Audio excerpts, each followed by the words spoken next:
2025-এর IPL উপলক্ষে RCB তাদের নতুন ক্যাপ্টেনের নাম ঘোষণা করছে।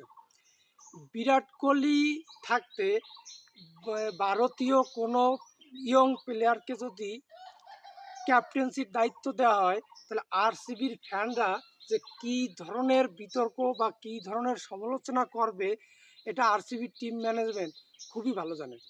আরসিবি ম্যানেজমেন্ট এটাও জানে যে আমাদের টিমের যে ফ্যান ফলোয়ার্স, যে ব্র্যান্ডিং, এর মূল কারিগর হচ্ছে বিরাট কোহলি।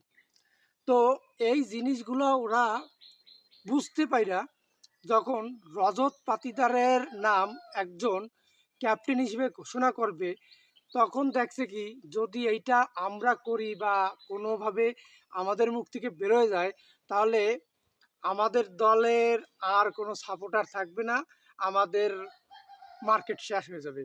যে কারণে বুদ্ধি করে রজত পাতিদারের নাম ঘোষণা করার জন্য সেই বিরাট কোহলির মুখ থেকেই ঘোষণা করানো হয়েছে। বিরাট কোহলিকে দিয়েই বলানো হয়েছে যে আরসিবির নতুন ক্যাপ্টেন রজত পাতিদার। তাহলে হলো কি, যেহেতু বিরাট কোহলি বলছে, সেহেতু বিরাট কোহলির যত ফ্যান আছে, যত ফলোয়ার্স আছে আরসিবির, তারা সবাই ঠান্ডা হয়ে গেল। না, বিরাট কোহলি যেহেতু ঘোষণা করছে, অবশ্যই বিরাট কোহলির অনুমতি নিয়ে এই কাজটা করছে।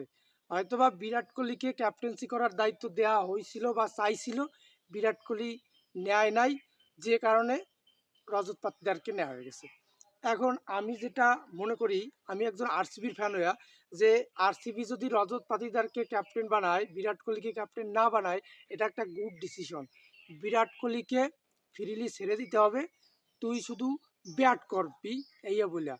ও শুধু ব্যাট করবে, ওপেনিং ব্যাট করবে, ধুম তারেক্কা আগুন জ্বালাবে, সেঞ্চুরি করবে, 4 মারবে, 6 মারবে। কোনো ক্যাপ্টেন্সির চাপ বিরাট কোহলির মাথায় ঢুকানো যাবে না। ক্যাপ্টেন্সির চাপ যখনই বিরাট কোহলির মাথায় ঢুকবে, তখনই ও দিক বিদিক হারায় যাবে, তখনই ওর ভিতরে অনেক বেশি চাপ চলে আসবে, অনেক বেশি টেনশন চলে আসবে, কন্ট্রিবিউশন করতে পারবে না, মন দিতে পারবে না, মন লাগায় ব্যাট করতে পারবে না। একদম সঠিক ডিসিশন হয়েছে, রজত পাতিদার আরসিবির ক্যাপ্টেন হয়েছে, আমি মনে করি।